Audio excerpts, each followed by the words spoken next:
रसूल अल्लाह ने 5 खूबसूरत हदीसें बताई। नंबर 1, तुम में से बेहतरीन शख्स वो है जो ना किसी को तकलीफ दे और ना किसी की तकलीफ का जरिया और सबब बने।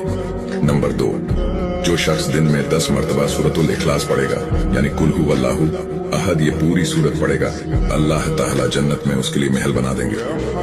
नंबर 3, जो शख्स हर फर्ज नमाज के बाद 1 मरतबा आयतुल कुर्सी पढ़ने का मामूल बनाएगा, तो उसके और जन्नत के दरमियान सिर्फ मौत का फासला होगा, यानी वो शख्स मरते ही सीधा जन्नत में जाएगा।